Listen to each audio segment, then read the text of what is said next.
Bien, pues vamos a continuar con la enseñanza. Vamos a abrir nuestras Biblias en Lucas 8, Lucas capítulo 8, versos 1 al 15.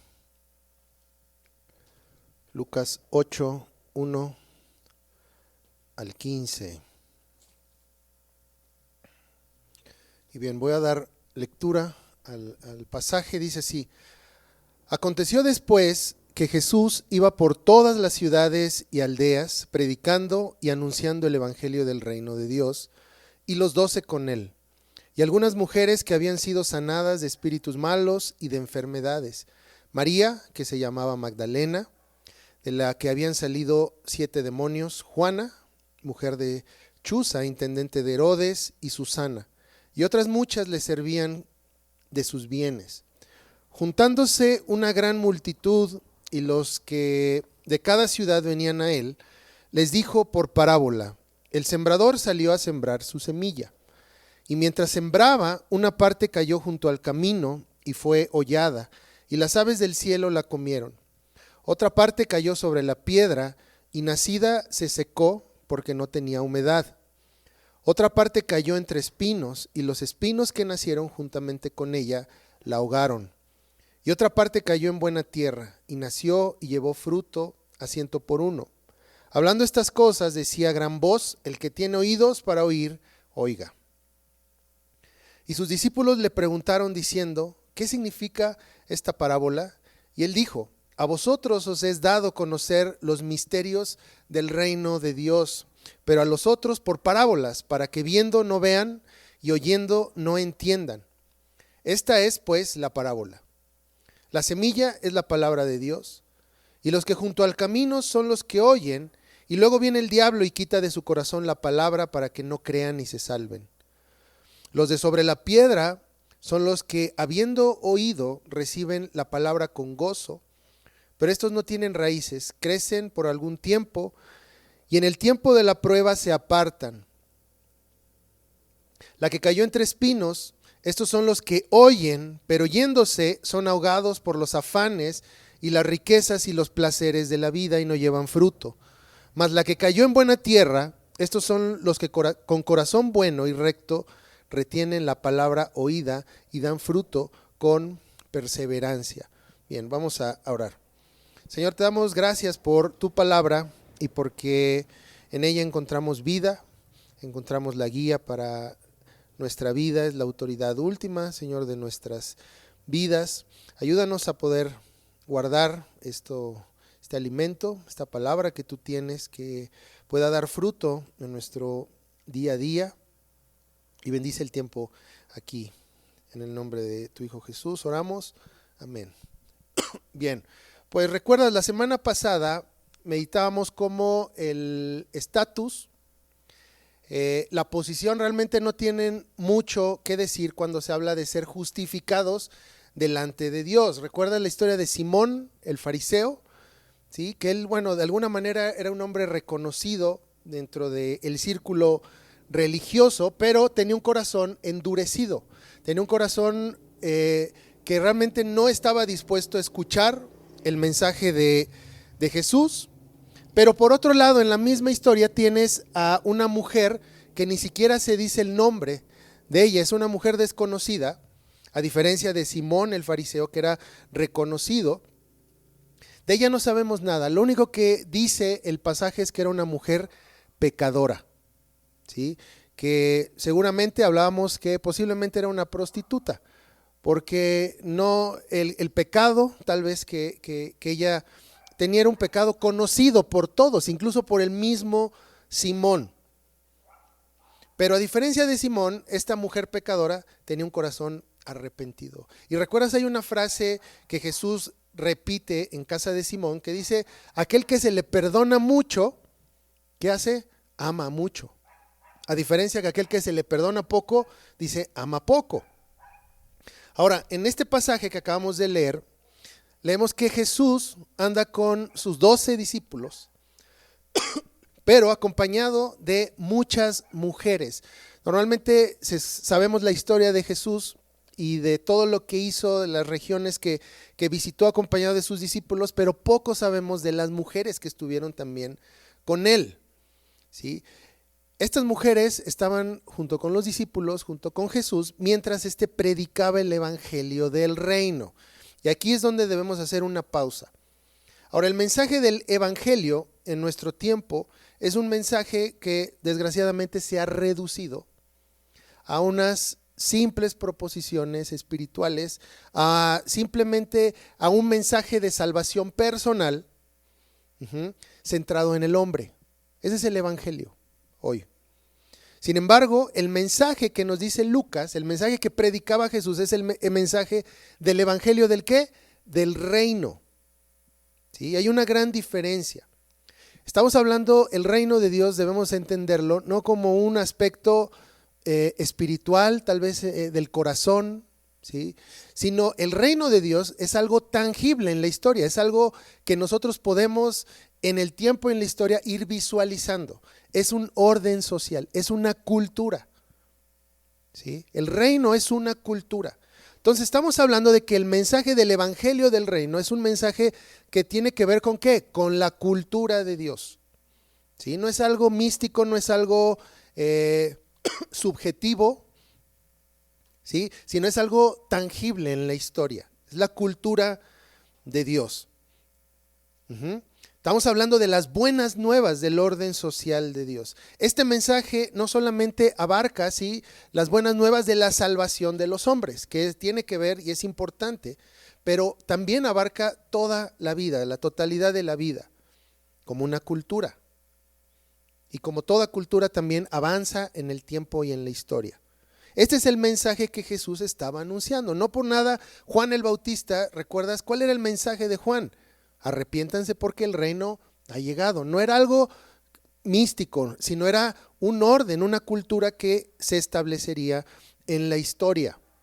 Entonces, el mensaje que Jesús anunciaba era un mensaje tocante a toda área de la vida y tiene que ver con su gobierno, tiene que ver con el hombre también, pero el hombre no es el centro del mensaje del evangelio, no es el que tiene la importancia central en este mensaje.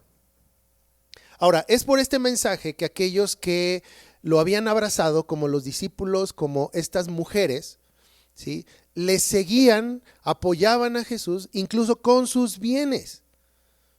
Más adelante veremos en el libro de Hechos, por ejemplo, que estos discípulos, se menciona en capítulo 17, que estos discípulos eran los que trastornaron el mundo. ¿Recuerdas esa frase dicha por aquellos que perseguían a la iglesia? Dice, estos que han trastornado al mundo, ¿sí?, no creo que hayan llegado tan lejos si no hubiera sido también por la ayuda de estas mujeres.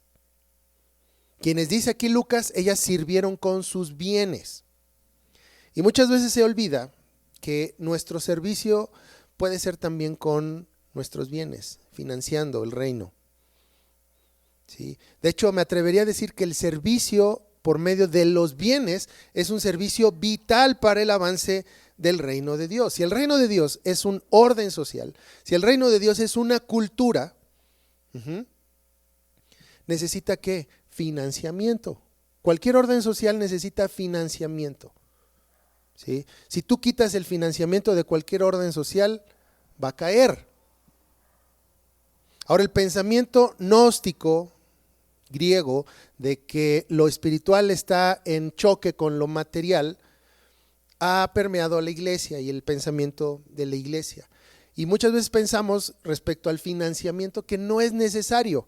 Pensamos que pues el reino de Dios va a avanzar con buenos deseos, con oraciones solamente, ¿sí? Oramos porque Dios levante más iglesias, o porque Dios levante más escuelas, o porque levante hospitales, o porque levante juzgados, y oramos y simplemente con los deseos se va a hacer. No es cierto, es una mentira. Necesita financiamiento social. Esa es la parte que muchas veces no queremos ver porque suena muy ¿qué? Muy terrenal, ¿verdad? Muy secular, por así decirlo, pero es necesario. El reino de Dios avanza por medio del financiamiento de su iglesia. ¿Sí? Es necesario, no está mal. Y estas mujeres que menciona Lucas, ellas servían a través de ¿qué? De sus bienes. ¿Sí? Por eso digo que dudo que hubieran llegado estos discípulos a trastornar el mundo como realmente lo hicieron si no hubiera sido por el apoyo de estas mujeres. Ahora, ¿qué pasa cuando el cristiano se retira de esta área? La cultura cristiana pasa a ser una cultura periférica, una cultura que no se toma en serio, porque solamente está en el área de las ideas, de los buenos deseos, de los pensamientos, ¿sí? Y no pensamos que pues mucho de los beneficios que gozamos ahora en la actualidad fue gracias a una cultura cristiana. Las universidades, los hospitales, ¿sí? Los orfanatos, pensamos que esos surgieron de la nada. No, fue porque hubo cristianos dedicados a establecer la cultura de Dios en la tierra y ahora gozamos de esto. Entonces es algo tangible. Si Lucas menciona que estas mujeres servían de esta manera es porque su servicio fue notorio, fue útil. Ahora, entre estas mujeres vemos a María Magdalena. Dice Lucas, la que estuvo endemoniada. Y Lucas nos narra un detalle ahí, que ella dice que de ella salieron 7 demonios. Ahora, la escritura cuando te menciona el número 7, normalmente, está hablando de plenitud o algo que está completo. Esto nos puede decir mucho acerca de la condición en la que estaba esta mujer, que era una condición terrible, ¿sí? Por otro lado tenemos a Juana, dice que era mujer de un servidor de Herodes, ¿sí? Y Susana, entre otras. Entonces tenemos en todo este grupo de mujeres, no solamente a Magdalena, a María Magdalena, que fue una mujer que estuvo endemoniada, que fue liberada. Tenemos mujeres que fueron sanadas también, ¿sí? Físicamente fueron sanadas. Tenemos, por ejemplo, a Juana, que dice aquí que era una mujer que era esposa del servidor de Herodes. ¿Recuerdas? Herodes era un hombre perverso, era un hombre malo, era un gobernante perverso, y podemos entender que esta mujer también vivía en un círculo, ¿sí?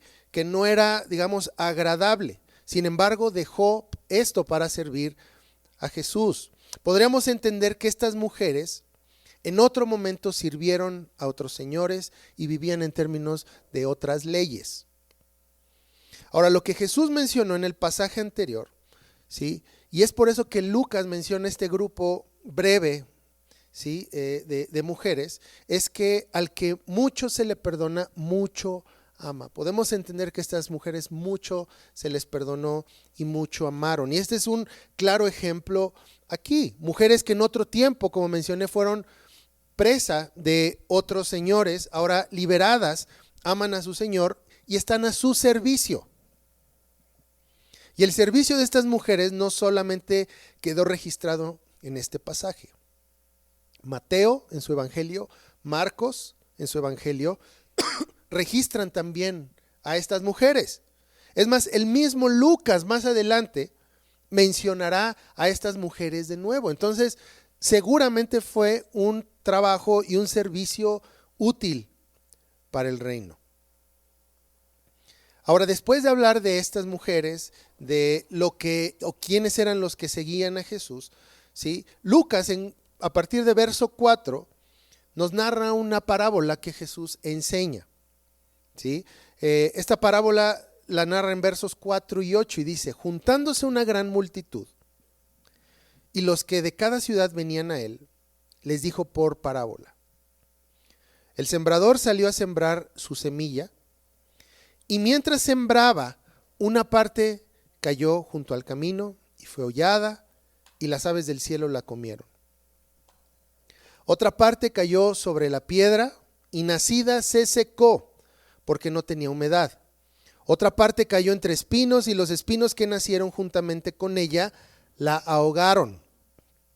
Y otra parte, dice, cayó en buena tierra, y nació y llevó fruto al 100 por 1.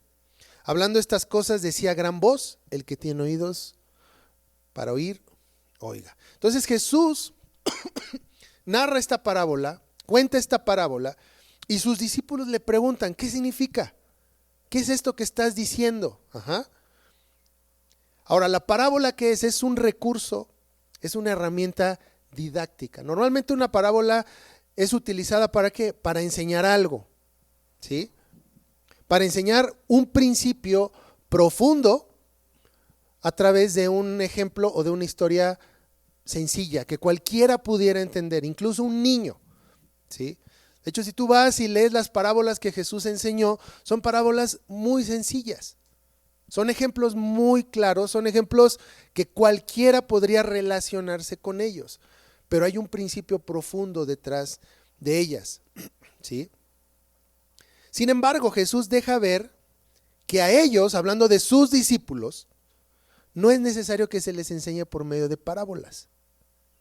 La parábola en sí, o la enseñanza por medio de parábolas, podríamos entenderla como un regalo de gracia de parte de Dios. Un regalo en el cual Él, como dice el Salmo 103, que dice, ¿quién como el Señor que se siente en las alturas y se humilla a mirar a la tierra? Así es como podemos entender las parábolas. El Señor mismo humillándose y bajando el lenguaje de tal manera que nosotros podamos entender, podamos comprender los misterios del reino.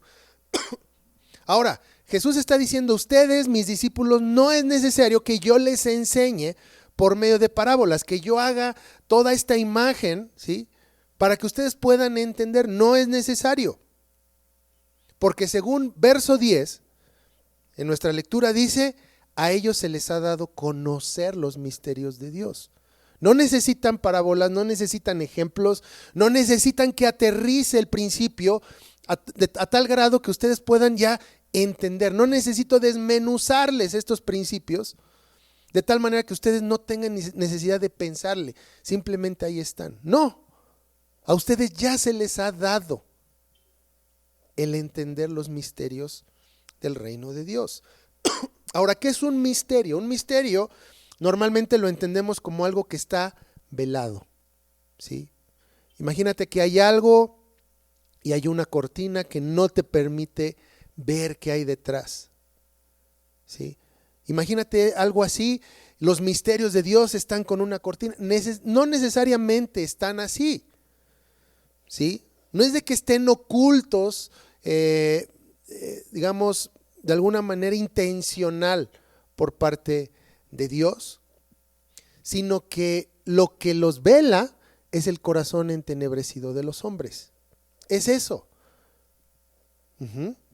El corazón entenebrecido de los hombres es el que voluntariamente lo mantiene, ¿sí?, velado, oculto. Romanos 1:18 dice, porque la ira de Dios se revela desde el cielo contra toda impiedad e injusticia de los hombres, y escucha, que detienen con injusticia la verdad.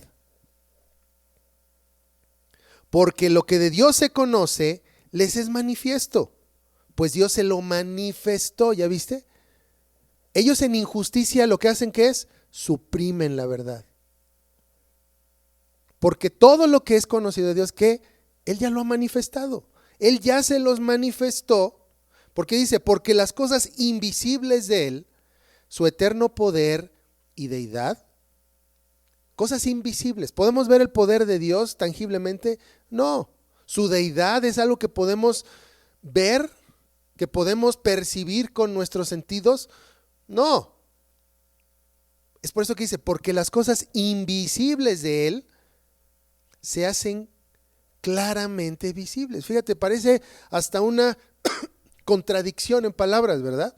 Las cosas invisibles, la misma palabra invisible, ¿qué te da a entender? Que no se ve, no es posible verlo, ¿verdad? Es invisible. Pero dice ahí, claramente se han hecho visibles. Pareciera una contradicción. Las cosas que no podemos percibir de Dios, las cosas que no podemos con nuestros sentidos de alguna manera ver, percibir con los sentidos, Dice, se hacen claramente visibles desde la creación del mundo, siendo entendidas por medio de las cosas hechas, de modo que no tienen excusa. No hay nadie que pise la tierra que pueda decir, yo tengo excusa, porque a mí nadie me dijo, a mí nadie me predicó, a mí nadie me dio una Biblia, a mí nadie se acercó y se tomó el tiempo de darme un panfleto, de darme un tríptico, de darme algo, información acerca de Jesús. A mí nadie. ¿Sí? Entonces yo tengo excusa delante de Dios de no conocerle. Yo puedo llegar con mi pecho sano y decir en el día del juicio, yo no te conozco porque a mí nadie me habló de ti. No hay nadie que pueda ni que va a llegar a ese punto. Porque dice aquí que todos los hombres, de alguna u otra manera, que se les ha dado, ¿verdad? Ver claramente a Dios a través de las cosas hechas. No hay excusa para nadie. Entonces, volviendo al tema aquí con Lucas y la parábola, ¿sí? Jesús está diciendo, ustedes no tienen necesidad, ¿sí?, que les enseñe por medio de parábolas, porque ustedes ya se les ha dado el conocimiento de los misterios, ¿verdad?, del reino de Dios. Ya se les ha dado. No hay necesidad de que yo les explique. En cambio, a los otros, aquellos que tienen el corazón entenebrecido, aquellos que, como dice Romanos 1:18, suprimen con injusticia la verdad, dice, a ellos sí hay que enseñarles con parábolas para que sea un ejemplo tan claro que vean y lo nieguen, para que escuchen y digan, yo no supe. Ese es el ejemplo de que pone Pablo, que suprimen con injusticia la verdad. No hay nadie que tenga excusa realmente delante de Dios. Así que incluso una parábola, que es un recurso didáctico, es un recurso que está ahí para enseñar, para que sirva como herramienta para enseñar a otros, ¿sí? Podrían pensar ellos que están entendiendo lo que Jesús quiere decir, están escuchando la parábola, están diciendo, sí es cierto, claro, ¿verdad? Pero no van a querer entender, ese es el problema. Hay algo que se llama dentro de la filosofía el problema no ético. Ese es un problema que tiene que ver con el razonamiento del hombre. El razonamiento del hombre está caído, está corrompido. De eso trata el problema no ético del hombre. En la caída no solamente cayó el hombre, digamos, en el sentido de que no cree, sino que no quiere creer realmente. Tiene un problema de no querer ver la realidad como es. Volviendo a lo que dice Romanos, las cosas invisibles de Dios se han hecho claramente visibles. Pero aún así ellos dicen, no veo. Ese es el problema no ético. El razonamiento está tocado por el pecado. Está tocado, ¿sí?, por los efectos del pecado. Entonces, el entendimiento del hombre va a estar corrompido. Y hay un ejemplo muy claro, por ejemplo, en el libro de Números, cuando los espías, ¿recuerdas esta historia? Van y van a espiar la ciudad, la tierra prometida, ¿sí?, que son 12 espías y están ahí en ese lugar 40 días, imagínate. 40 días espiando un lugar, haciendo un reporte acerca de lo que están viendo, de el tipo de tierra, quiénes son los habitantes, qué tipo de frutos tiene, ¿sí? Están haciendo un reporte general de esa tierra. Y cuando regresan, si tú lees ese pasaje, vas a ver que todos dan la misma información. Pues están los hijos de Anac, están los gigantes, ¿sí? Hay fruto realmente, dice, verdaderamente fluye leche y miel, ¿sí? O sea, están trayendo reporte de lo que hay, de lo que sus ojos vieron. y los 12 concuerdan con todo. El problema viene cuando se interpreta lo que Dios ha dicho, porque los 10 dijeron, nos van a comer. ¿Sí? Es una tierra que devora a sus moradores. ¿Sí? Están los hijos de Anac, no vamos a durar. Pero hay 2 que dicen, los vamos a comer como pan. Son 2 interpretaciones diferentes y ahí es donde entra este problema de razonamiento. Son los mismos hechos, son las mismas evidencias, pero interpretaciones diferentes. Unos creyeron a Dios y otros no. ¿Qué fue lo que dijo Josué y Caleb? El Señor ya nos ha entregado a estos hombres. Y los otros no quisieron creerlo. Entonces vemos que es un problema de razonamiento, de querer entender. Entonces, aquellos que van a escuchar la parábola, pues van a decir, sí es cierto, qué buen principio nos está enseñando Jesús, pero van a entender lo que ellos quieren entender. Es por eso que les dice, a ustedes no es necesario que les enseñe por parábolas. ¿Por qué? Porque ya se les ha dado el entender las cosas o los misterios del reino de Dios. Ya lo saben. No es por medio de que son muy inteligentes, no es porque tienen un buen entendimiento acerca de las parábolas, porque pues han leído muchos libros y tienen pues cierto conocimiento cultural. No, sino porque ya se les ha dado el entender esto. O sea, han tenido un cambio de ¿qué? De mente, para poder entender. ¿Sí? Muchos van a decir, sí es cierto lo que dice Jesús, pero en el fondo, ¿qué van a hacer? Van a negarse a creer, o van a creer lo que ellos quieren creer. Y en este sentido es que Jesús explica esta parábola.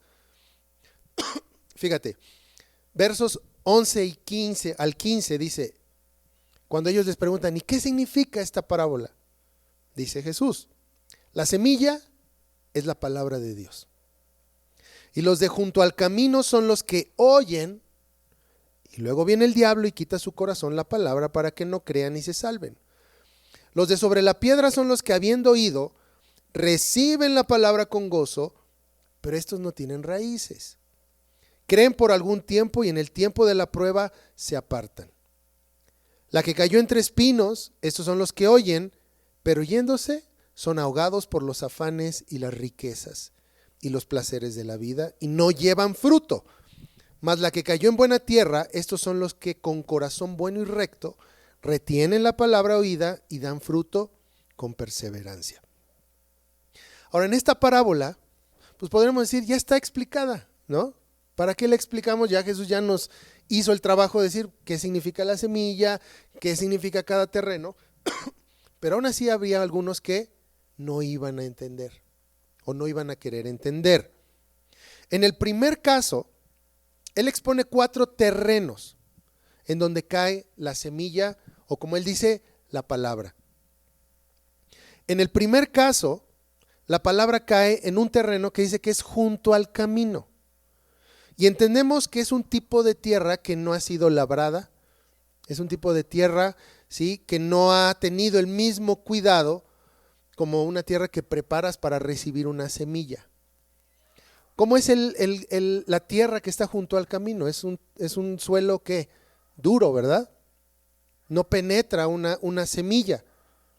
Jesús explica que estos, o el corazón, el terreno donde está cayendo la semilla, son aquellos que oyen, o se escuchan todo lo que se está diciendo, pero no creen.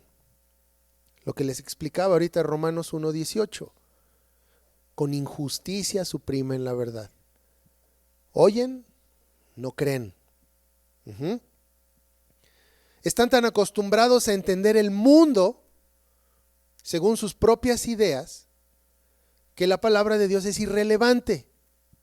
No tiene sentido porque ellos ya están acostumbrados a interpretar la realidad, a interpretar el mundo en términos de su razonamiento. Y es por eso que dicen, esto es un cuento, esto no sirve, no es práctico para mi vida. Entonces escuchan y rechazan. Sus corazones no han sido preparados para recibirla. Solo oyen y dice Jesús, viene el diablo, la quita de su corazón para que no crean y se salven. Y es interesante que la palabra salvación viene de la palabra salud. Entonces estaba hablando yo del problema filosófico, que es el problema no ético. El problema no ético tiene que ver ¿con qué? Con una corrupción ¿de qué? Del razonamiento, de cómo pensamos, cómo razonamos. ¿Sí? Ese es el problema. Entonces, la salvación de Cristo no solamente es llevarte al cielo cuando mueras, no tiene que ver mucho con eso. Sí tiene, pero principalmente es traer que salud al hombre. Salud y principalmente salud en términos de ¿qué? De razonamiento.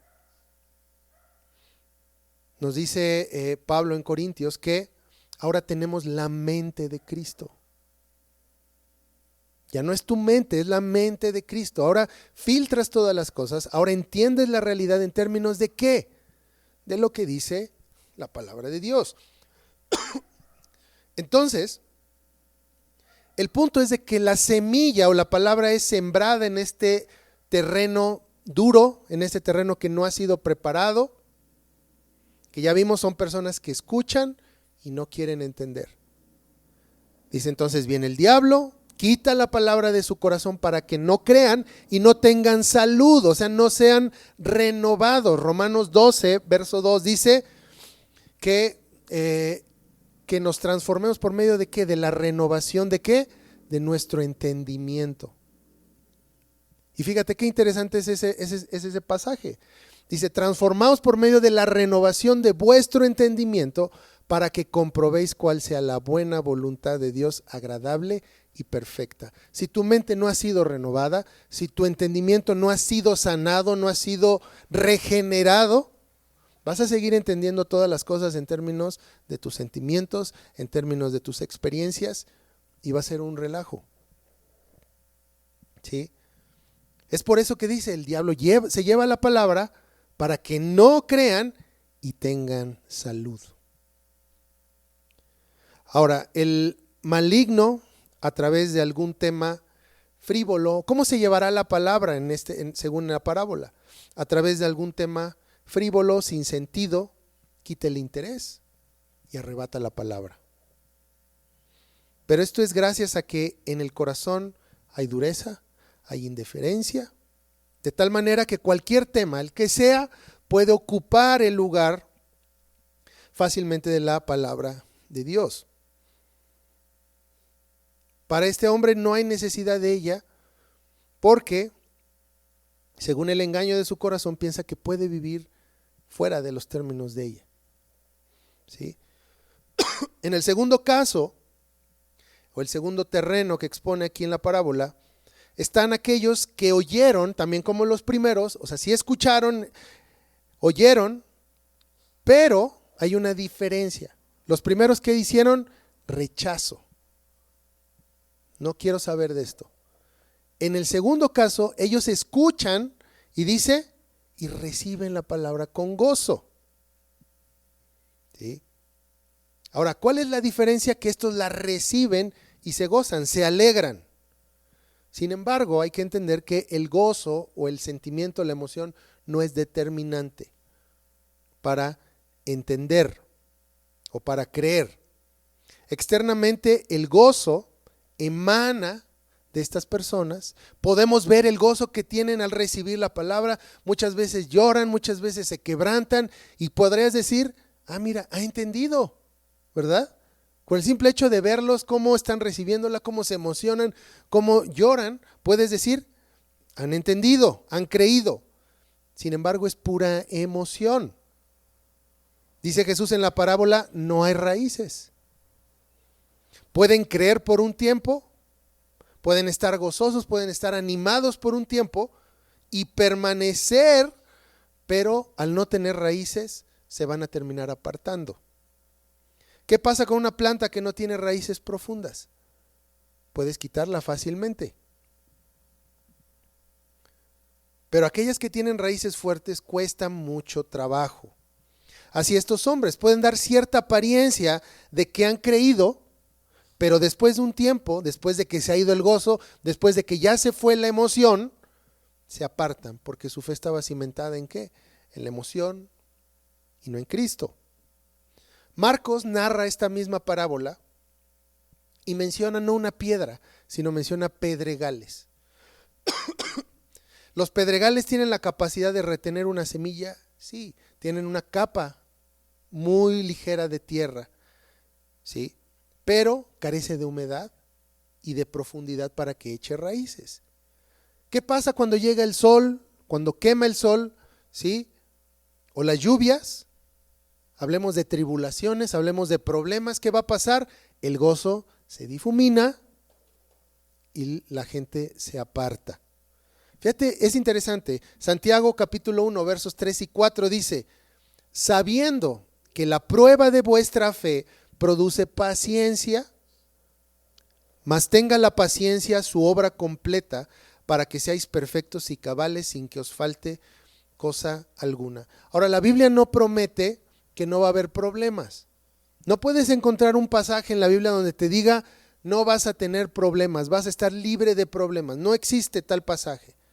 Lo que sí promete es una vida junto a Cristo, quien te va a acompañar en cada situación de la vida.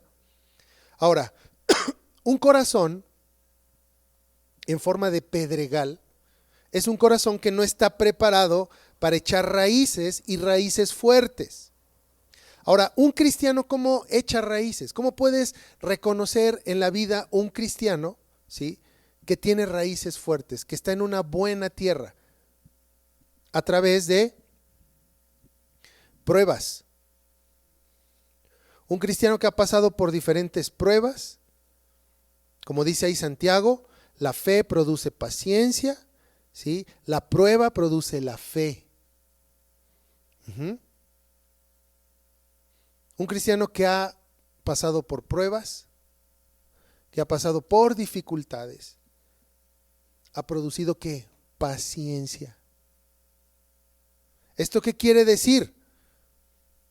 Que un cristiano, por medio de las pruebas, que muchas veces no queremos pruebas, no queremos dificultades, pues ¿qué crees? A través de las pruebas y dificultades es de que tú tienes la capacidad de echar raíces y permanecer. Un cristiano que ha tenido estas pruebas, que ha superado estas pruebas, que ha tenido dificultades, difícilmente va a ser movido, va a abandonar su fe.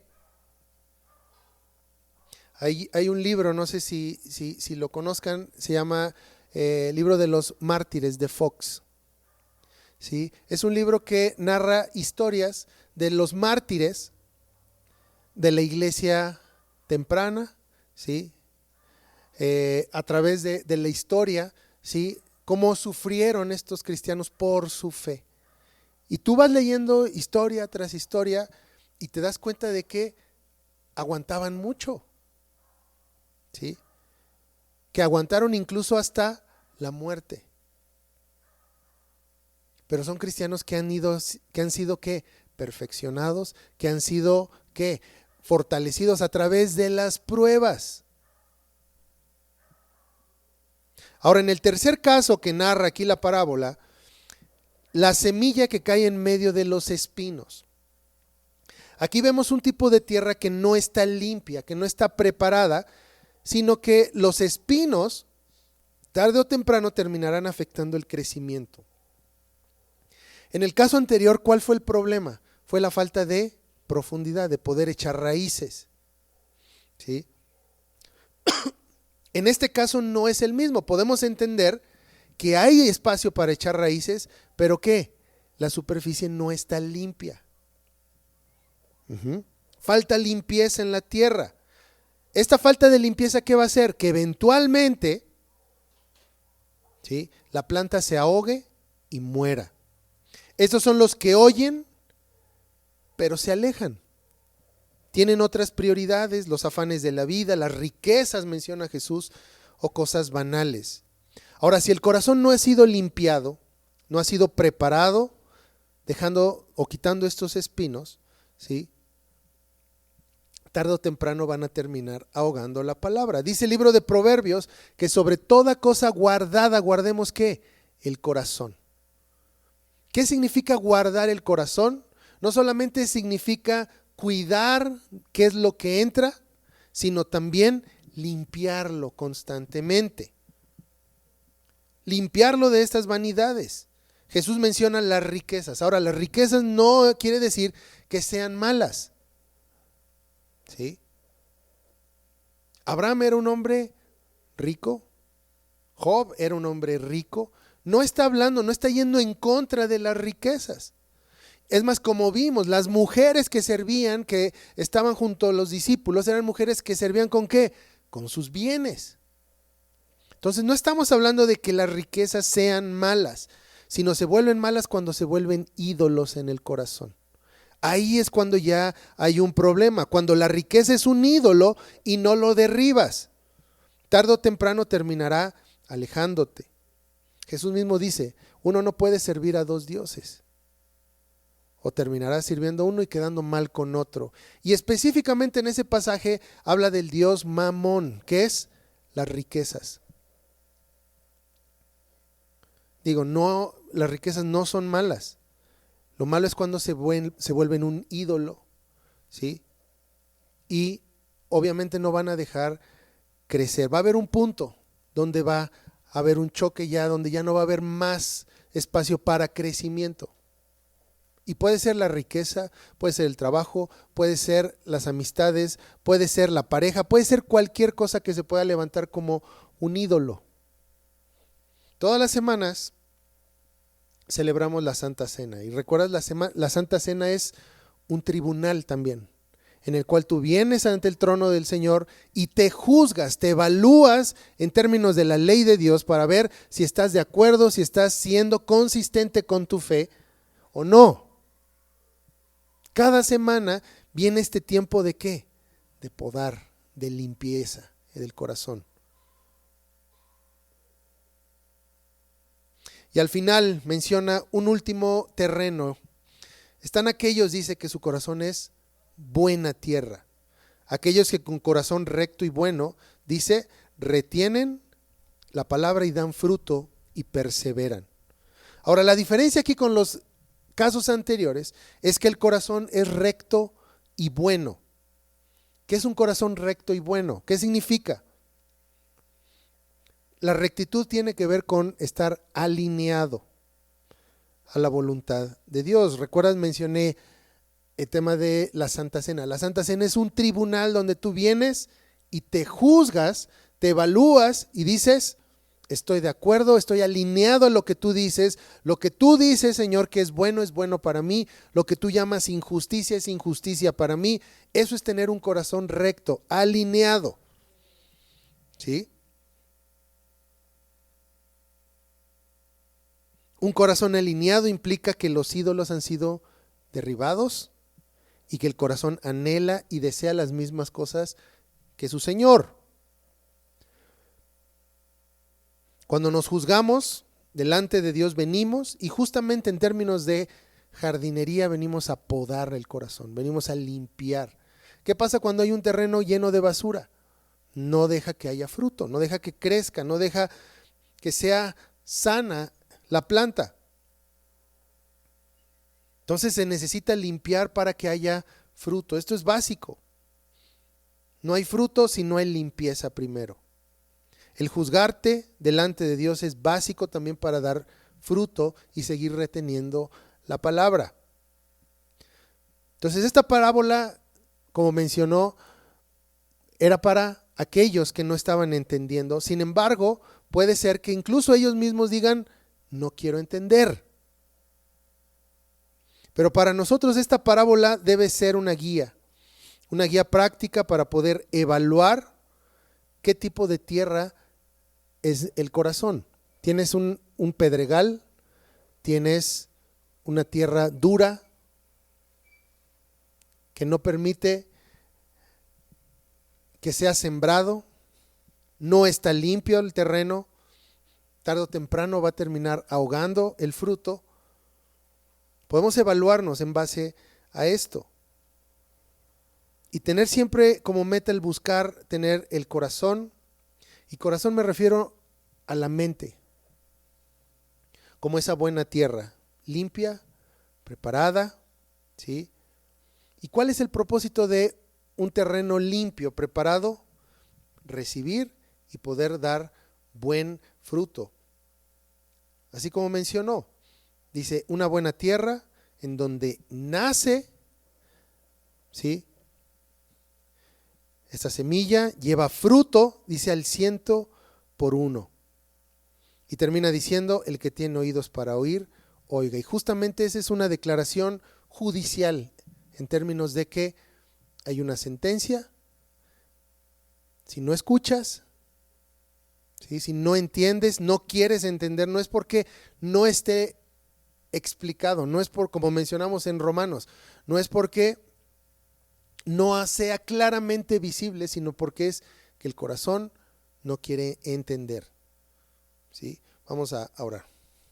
Señor, te damos gracias por tu palabra y porque podemos seguir siendo conformados a la imagen de tu Hijo Cristo.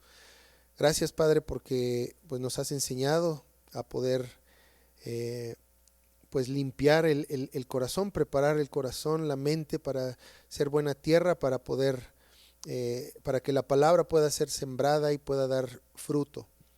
Ayúdanos a quitarnos de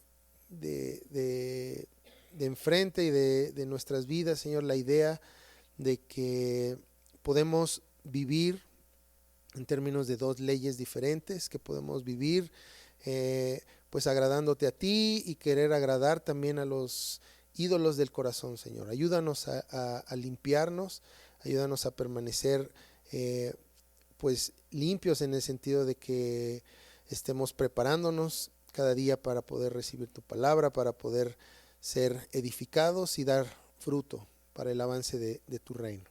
Gracias te damos en el nombre de tu Hijo amado. Amén.